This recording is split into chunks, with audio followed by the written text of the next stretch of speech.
in 2021, some of my partners were talking of let's move into NFT and other space. We're not so much convinced. Might be that's the initial level of the Web3 where there are a lot of hypes, a lot of noise were there. In our school days, we never heard of blockchain, right?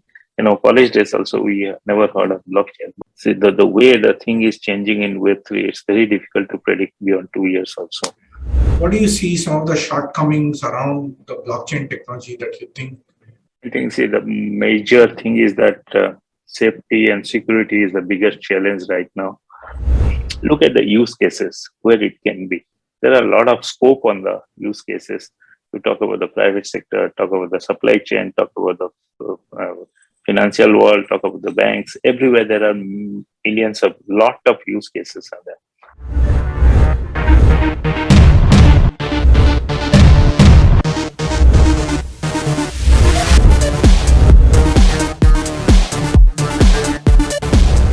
Hey everyone, welcome to a new series edition with Foundership. Welcome to the Web3Verse. Very excited to launch this new series on Web3, Metaverse, crypto, blockchain, and so on. And so many more that's happening on the new virtual world. At Foundership, we are extremely delighted to focus on Web3, where we help new projects to build and launch with coaching, capital, and community. And very excited to kickstart this new podcast series with Prabir Mishra, who is the founder of Trust01. So welcome, Prabir. Very excited to have you today. Thank you, Bimlesh. Thank you for having me here. Fantastic.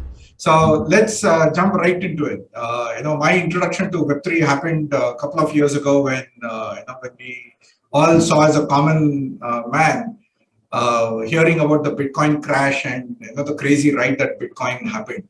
So with that context, talk to us a little bit about your background, what you have been doing in the past, for the audience to get some context, and then we will come to what does Trust01 do and get going from there.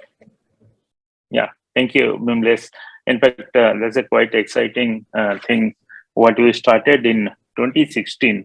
In fact, 2016, 2017, during that time, some people, I was all along an investment banker for whole of my career, bearing last couple of years where I'm deep dive into my new startup.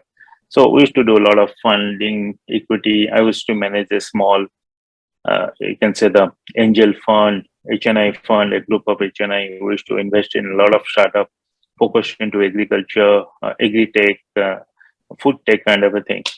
Yes, that was a time when 2016, 17, some people approached us for a ICO, initial coin offering. Yes, that's the time when we got introduced to blockchain.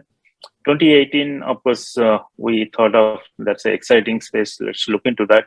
From 2018 to 2020, yes, we started exploring the opportunity and we validated various ideas. And we, in fact, myself and my friend Suraj and Puru, we travel across India. We meet with a lot of government officials and meet with the state government officials, central government officials, education boards, including insurance company, municipal corporation, smart cities.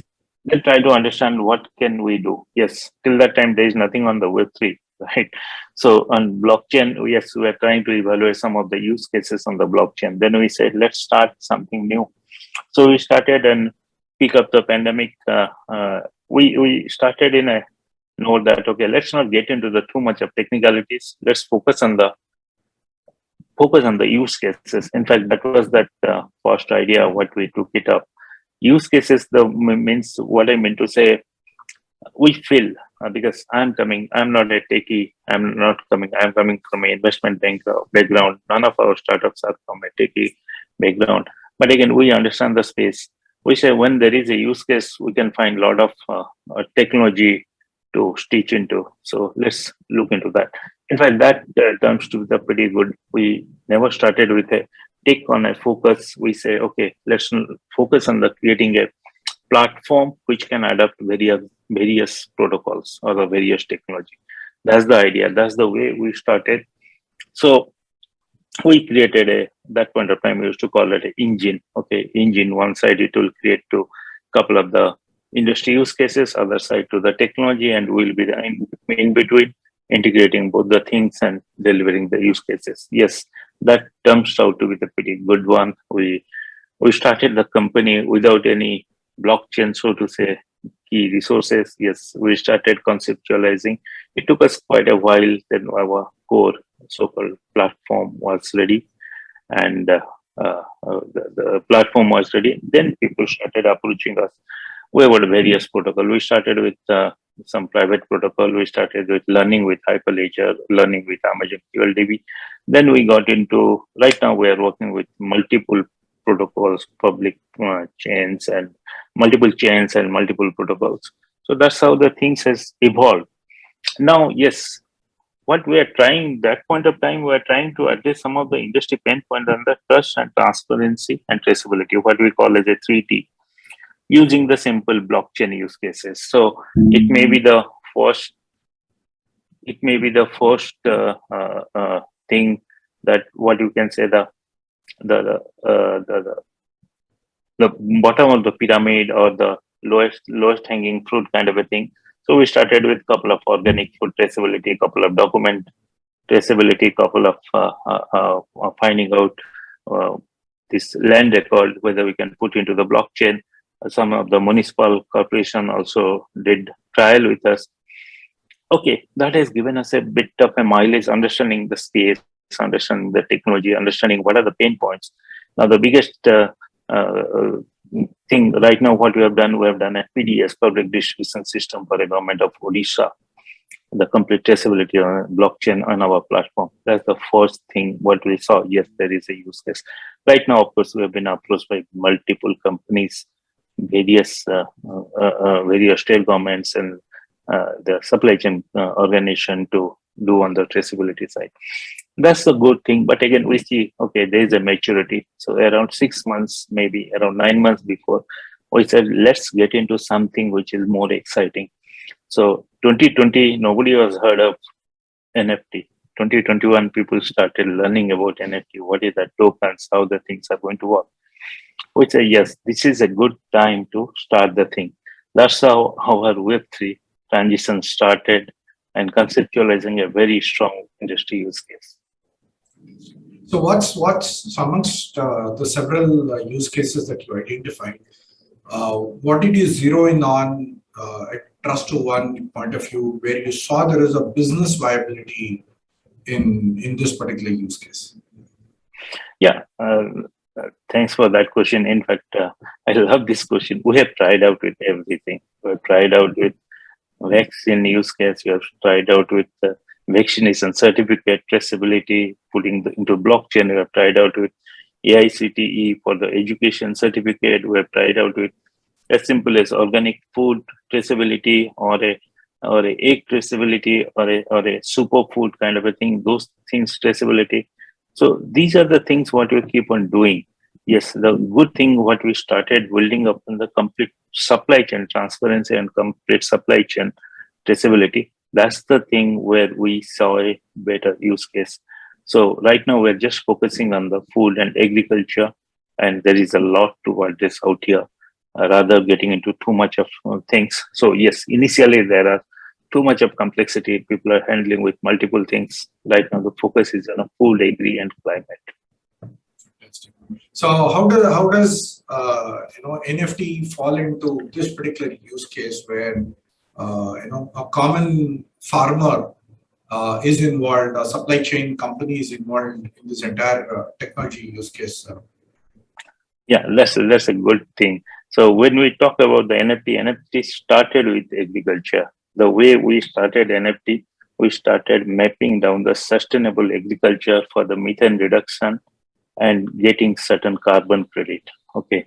So the first use case what we started, we put our blockchain into the complete sustainable agriculture mapping on the blockchain. Now, when you complete that sustainable agriculture mapping, then you create a lot of good data. That's a kind of 100% authentic data. This data goes to the climate auditor, then to a validator and the certifying agency to create the carbon tokens. Now, this side is already completed. We are working on 3 different projects. Now, when you get into the carbon credit, when this data is used to audit and certify and create certain asset as a carbon credit, why not put that into a digital form, create an NFT out of that? So these are the things what we thought it of around 6 months before. Now we are in a real world converting carbon credit into NFT. So the way I look at it, yes, the farmers are getting benefited what you are creating in the Web3 in this side as an NFT, because the value realization is increasing, the mobility is the liquidity is increasing drastically when you create carbon credit into NFT, and it is becoming a kind of a very very possessive or the very precious asset to possess. I'll tell you why. So what has happened? The global is reaching towards a climate neutrality, or the global is trying to reach into the carbon neutrality. Global is going to get into where there is a zero discharge or the zero excess discharge of carbon. That means you are going to get into by 2050, all these countries, around 185 countries, come together. And what they are deciding that will not let world temperature to rise beyond 1.5 degrees. So that's a very ambitious statement. But again, how? The moment you absorb whatever you are polluting to the atmosphere, may it a carbon or a methane, there are various greenhouse gases are there. If you stop or in a way you put it back to the soil, earth, so that's called carbon sequestration, then the world temperature is going to get remain. So how it is going to happen? So let's say you as a steel plant owner, you are the primary owner of producing steel. You are not going to sequence those kind of a carbon. So who is going to do that? If the farmer is doing, if the agroforestry is doing, if some of your activities, you produce biogas, you produce bio CNG, you create a lot of forest, and that naturally those are going to absorb the carbon dioxide. And the biogas, what you are letting it do, biogas, by consuming biogas, you are not letting that the coal, the natural resources to get burned, and you are saving on the carbon. So when whosoever is doing this kind of a practices, they should be get rewarded, right? So carbon credits are those are the carbon farmer, and those are the creator of that carbon assets. Okay, so they should get rewarded. So these developed countries in the industry, whosoever is creating all this carbon dioxide, they have to compensate, or they have to buy this, or they have to offset this carbon credit. So what we are creating that sort of a carbon credit in form of a NFT tokens, which can be bought and sold pretty easily. So this can be listed in the climate exchange, and those can be bought and sold. So that's the kind of a thing what you are trying to create, a digital asset. To something what I am going to mention out here, the future, whenever you fly to Bangalore to London or Bangalore to Hyderabad, you feel that whatever the carbon emission or carbon dioxide in your quota in that flight, you as a responsible citizen, you should compensate that, right? How you are going to compensate that of 1,000 kg or 1,200 kg? You can buy this kind of NFT. Ultimately, the farmers, the government, the poor people who are creating those kind of nature to absorb those carbon are going to get benefited. So that's the simplest equation what we're trying to create. Fantastic. This is almost like raising the society's consciousness to kind of pay it back Yes. to people who follow sustainable practices. Right? Yes. So just to help everyone understand, so when I as a user buy certain carbon credits by purchasing your NFT, how does the money that I spend or the money that I invest on this NFT go back to the farmer? So what we do, we buy those carbon credit from the registry or from the project. We call it as from the project, a project or the project manager. Okay, from that project company, when we buy those carbon and we pay them, that is in a way is going to get paid to the farmer.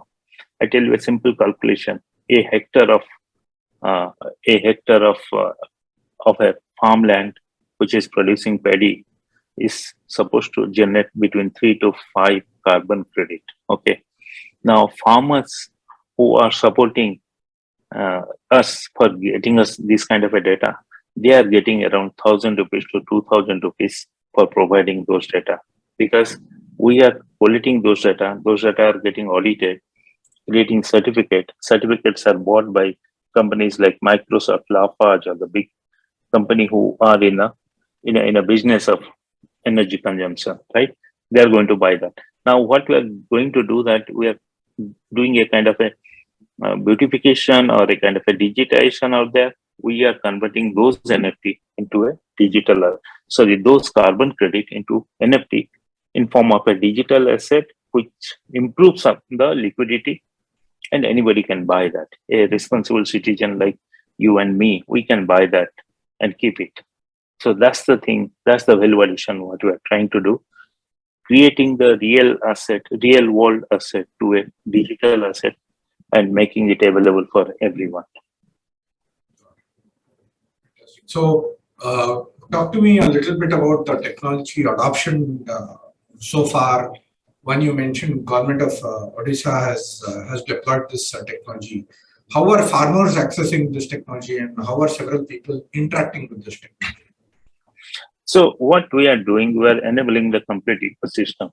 Let's say if we're talking of a particular uh, uh, carbon sequestration process, there are project or the farmer. Let's say we're talking of kind of a sustainable agriculture on a CH4 methane reduction process for a farmland. There are farmer.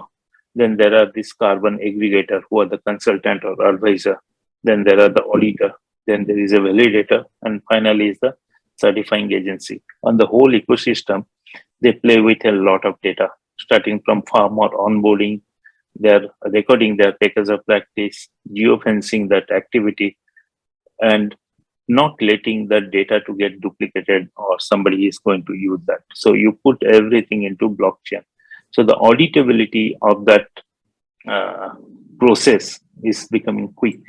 Previously, it used to take around 1 year to 18 months for a project like a sequestration project or a sustainable agriculture project to get that credit. Right now, we are reducing that because we are putting everything into blockchain.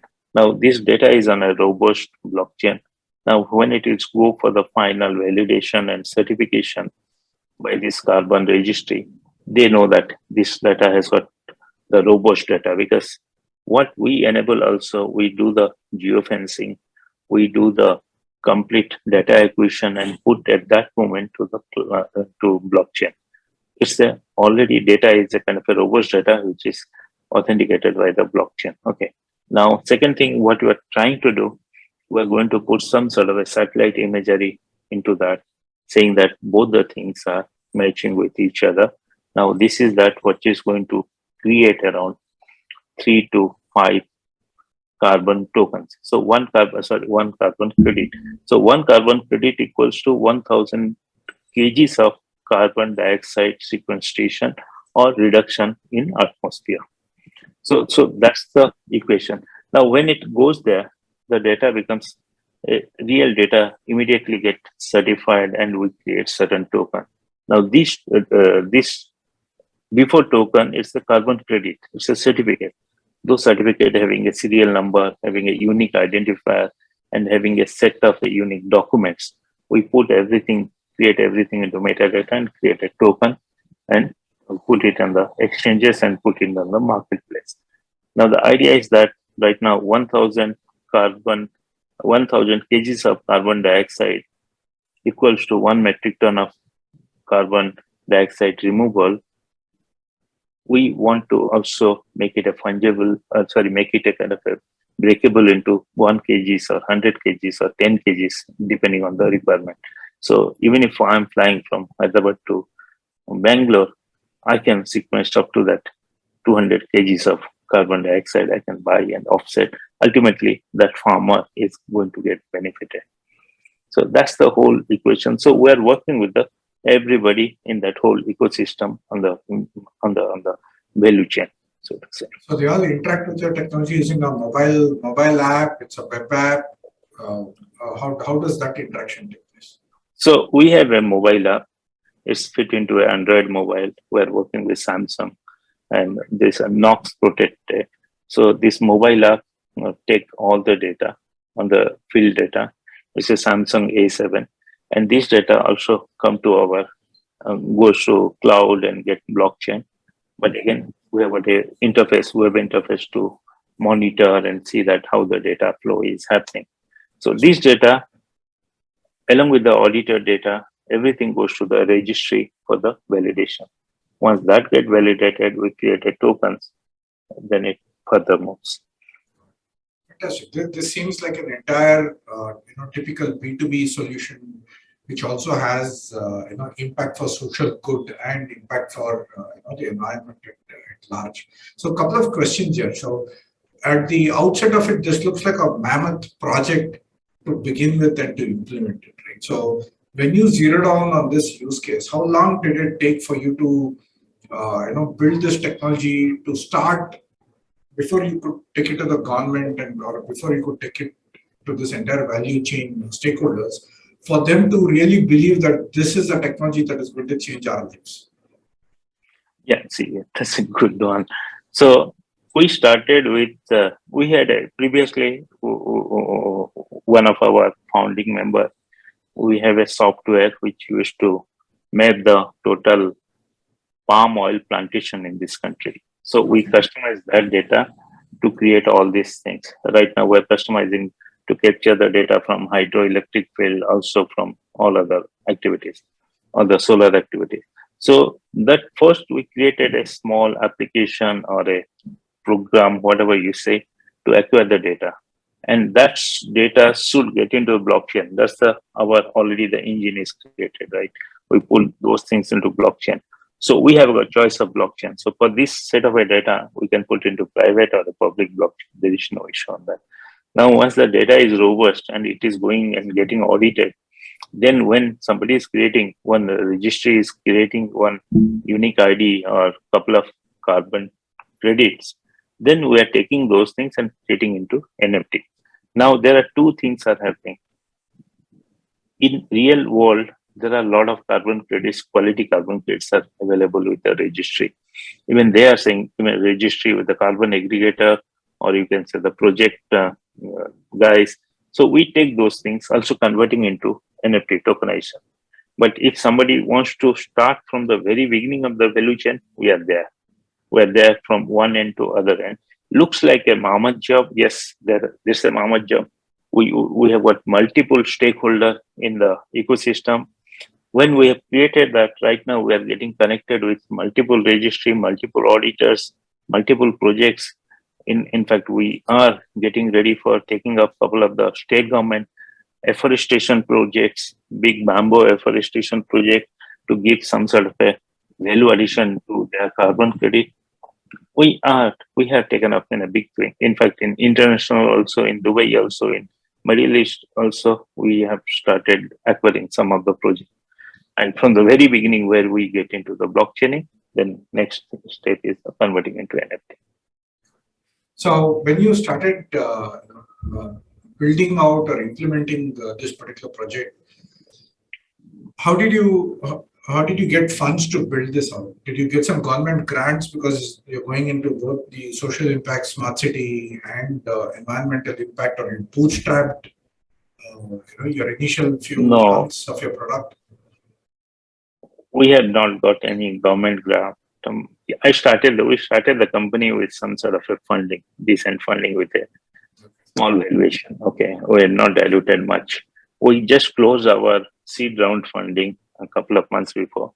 So on this idea, we have got a lot of funding right now. Also, we have got followed by a lot of venture capital and private equities to fund this thing. So funding is not a issue. Idea is a challenge. Yes, but again, we have not got any grant, any funding from the state government, and state government wants to understand the use cases, and they are more keen on how the carbon credit what they are generating by virtue of their project, maybe a uh, agriculture project, maybe a sustainable agriculture project, maybe a afforestation project, or maybe a hydroelectric project, or solar project, or street light project.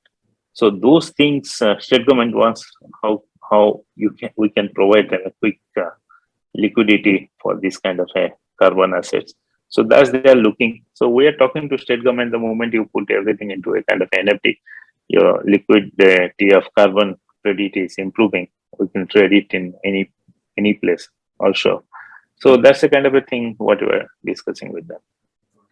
So coming back to the platform and the fundraising that you just spoke about. One question on the technology stack. So while there are several blockchains that are there, you also mentioned a couple of private chains as a technology in your stack. How did you choose which blockchain you want to build on, and what made you to choose that? When you talk about sustainability and the carbon credit, the first thing what we are looking for is a everything should sing the same song, right? So the platform, the protocol should have a carbon negative or a carbon neutral status. So that's our first choice of protocol. Right now, we have been followed by, I think, more than 10, near about 10 protocols, but again, we are choosing very carefully, very few of them. So we are talking to those protocols who are having some sort of a carbon neutrality or carbon negative in future. So right now, if you talk of the major protocol, they are on that. Talk about Rubix, talk about Polygon, talk about Near Protocol, talk about Ripple. So all these people where we are talking, they have got some sort of a advantage. Yes, they are talking of carbon neutral, or they are on Near is already carbon neutral. It's certified by UN. Then Polygon is getting into carbon neutral. Rubix is already carbon negative.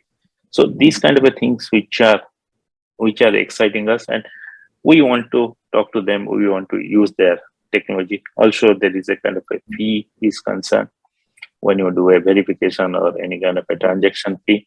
That also matters to us. But again, the first priority what you are looking for is the carbon neutrality, or a protocol which is having a near to carbon zero kind of a carbon neutrality or carbon negative kind of a protocol. What you're looking for, that's the first choice.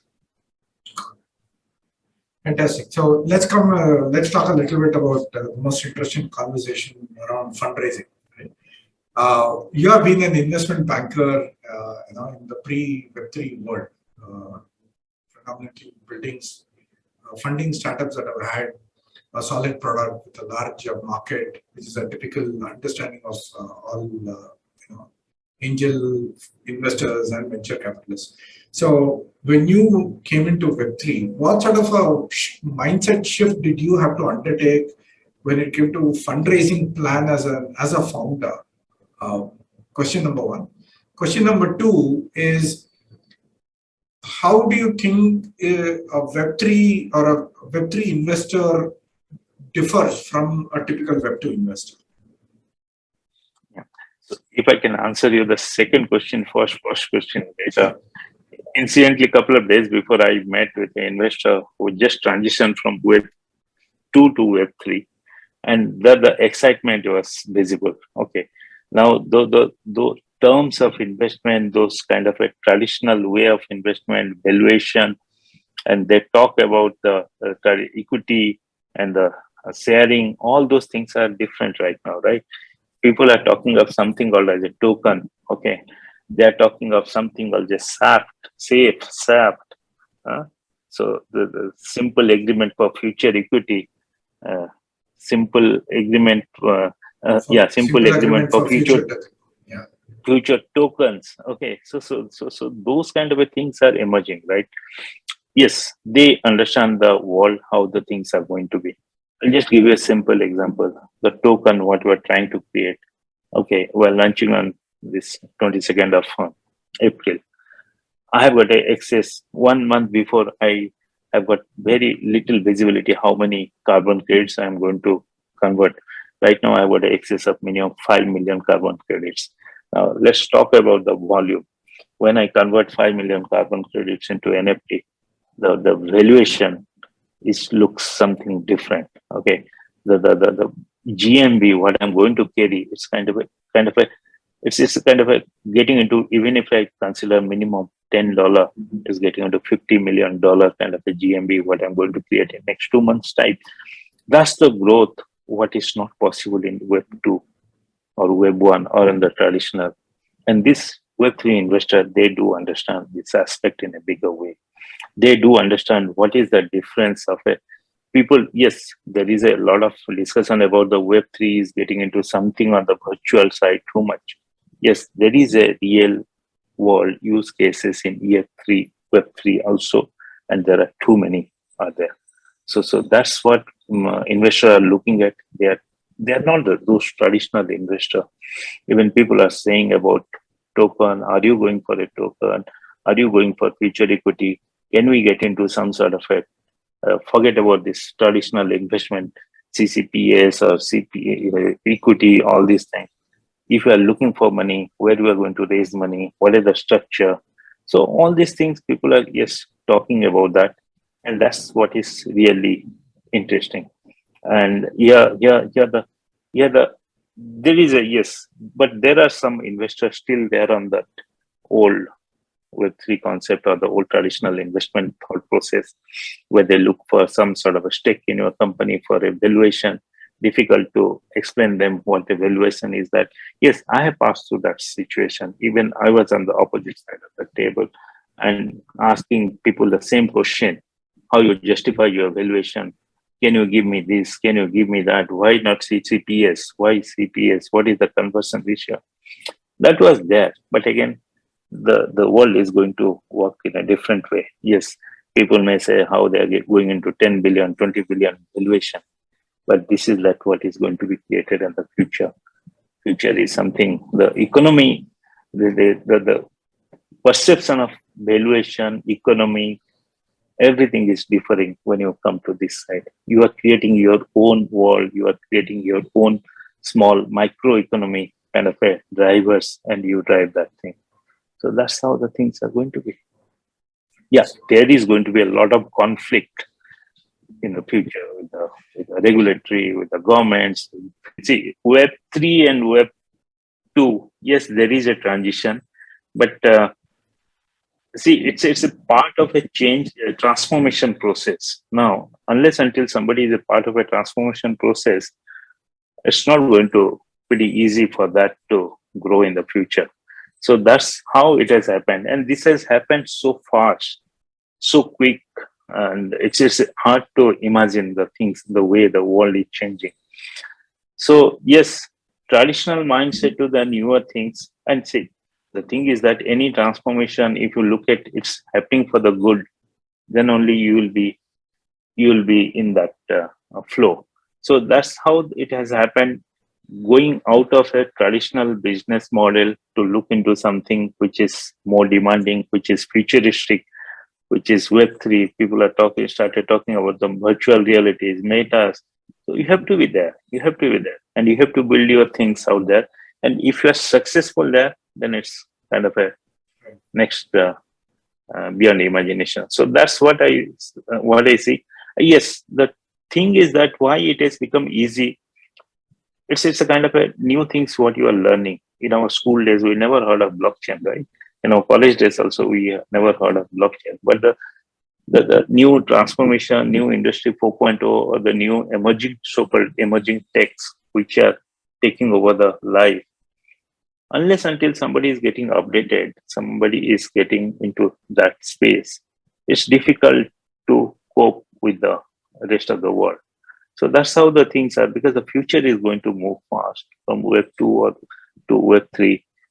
If you want to stick it here, there's no option. That's by your choice. But what is going to move there, right? So that's how. It has taken a quick decision. Yes, in 2021, some of my partners were talking of let's move into NFT and other space. We're not so much convinced. Might be that's the initial level of the Web3 where there are a lot of hypes, a lot of noise were there. So there is a difference between, because we coming from a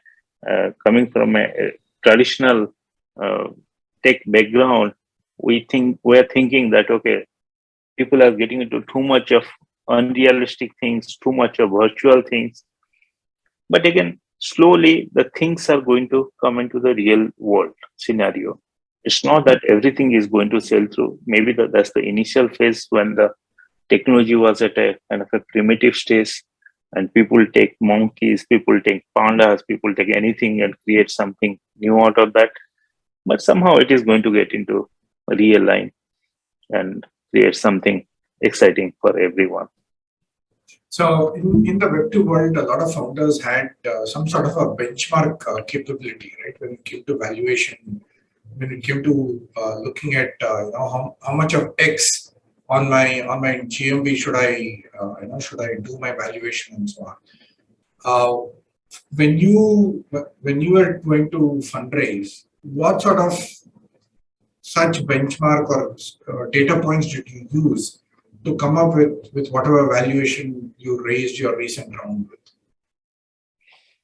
Yeah, and there was a difference. The first round when we raised in 2021 and 2022, right now, sorry, 2020 and 2022, early 2022, what we raised. Yes, that time it was a benchmark on you call it as a your uh, what is that turnover valuation methodology or the profitability or the you get into some sort of a discounted cash flow.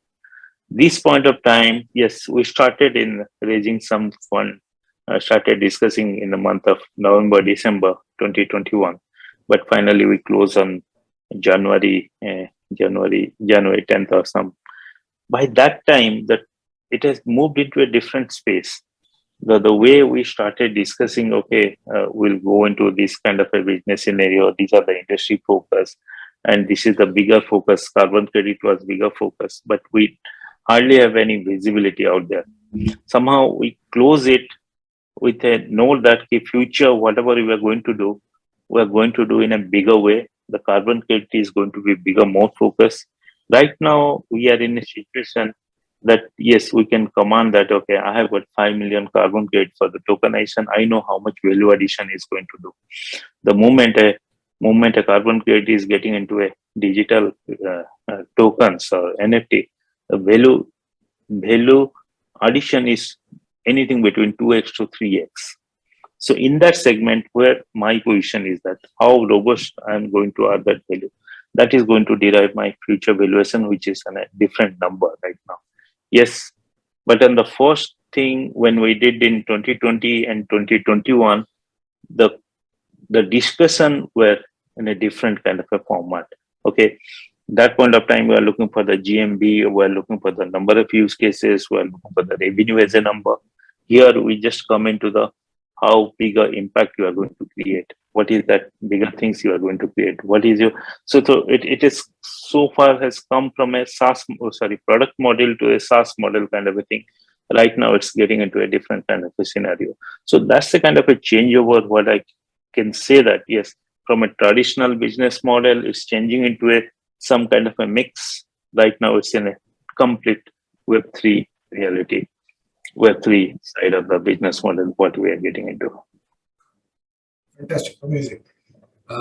What do you, if you were to share some part of your roadmap over the next 12 to 24 months, what are some of your focus areas that I trust one? Now, our bigger focus area will be NFT token. We are going to create a different kind of impact.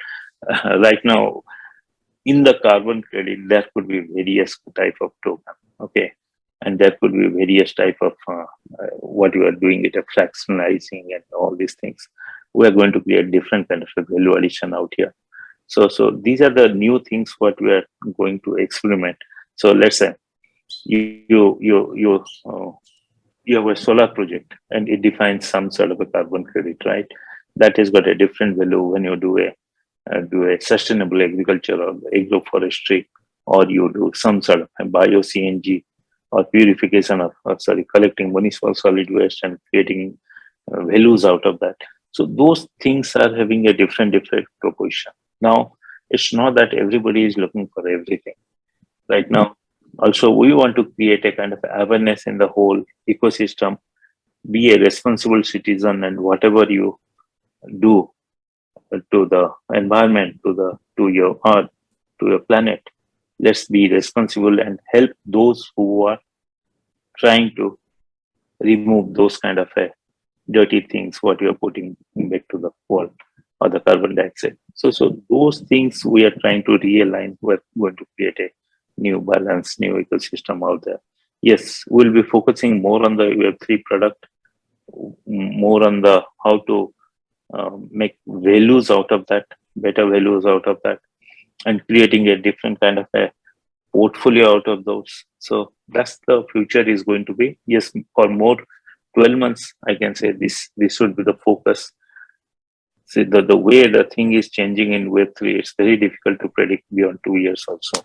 So how the things are going to be. So that's the immediate short term. The focus will also be on going to newer countries to get those projects onto your platform?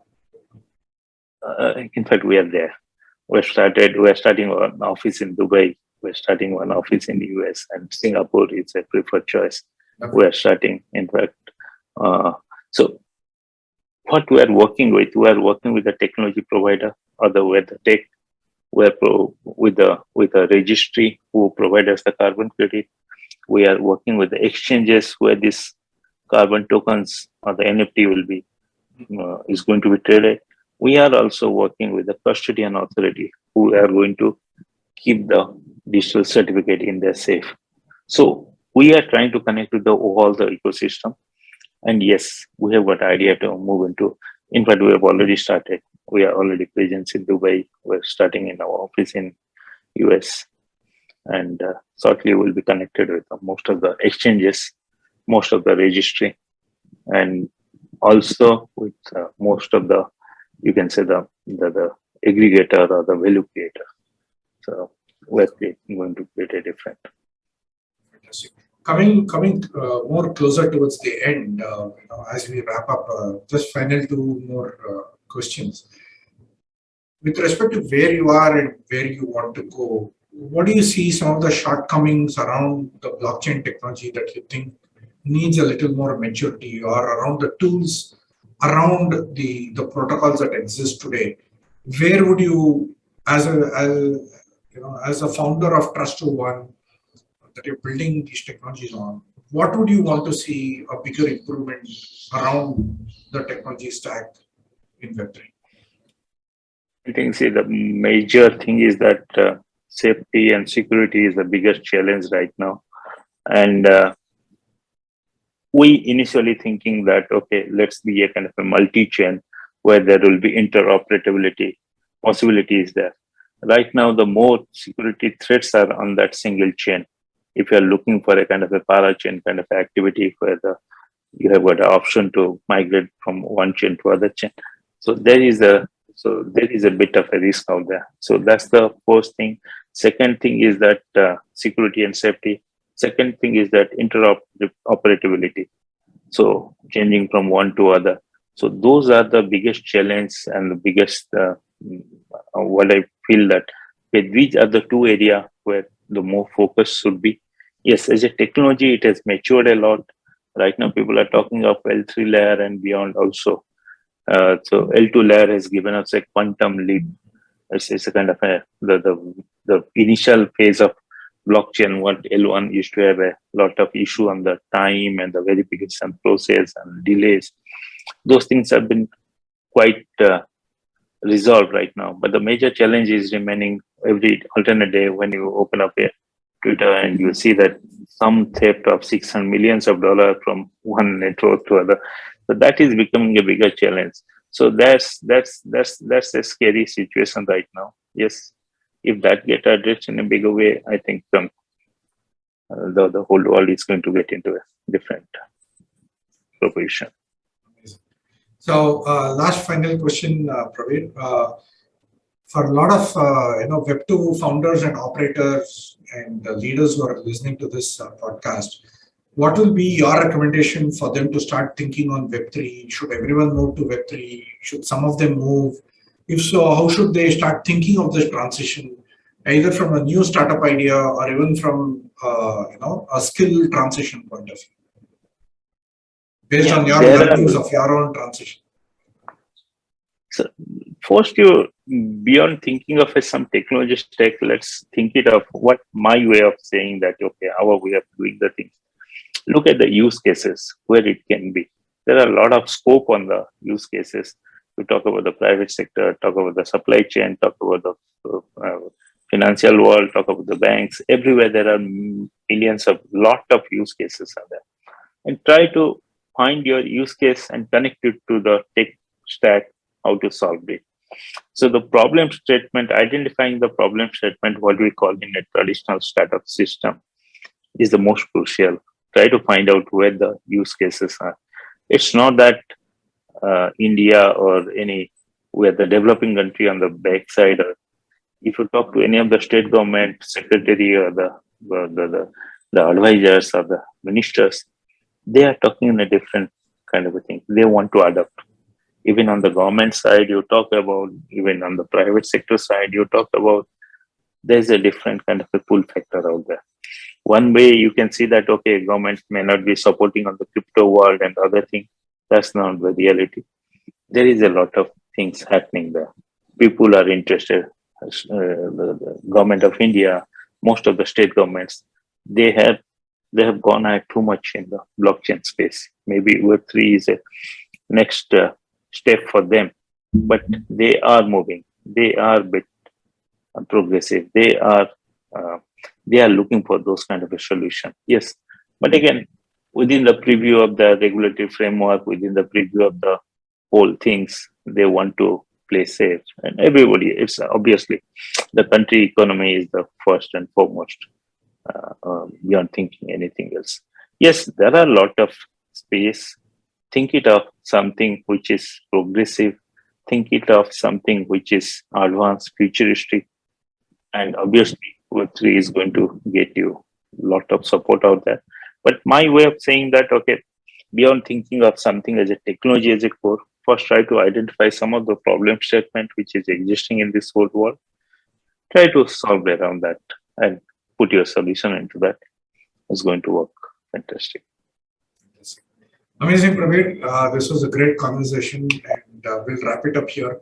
Thank you so much for your time. Very good insights on how you transition from an investment banker to an entrepreneur, and more so from transitioning into a very different universe or a different metaverse of your own, as we would like to call it. Wish you all the very best. Wish you best wishes for the launch of your NFT, and let more farmers around the world get credit for their hard work in building sustainable farming, thereby reducing people like us who consume a lot of carbon, and industries who consume or disseminate a lot of carbon into this world, have a way of trading our emissions back with the farmers and creating more income for them. Thank you so much. Thank you, Bimlesh. Thank you, Bimlesh. Thank you.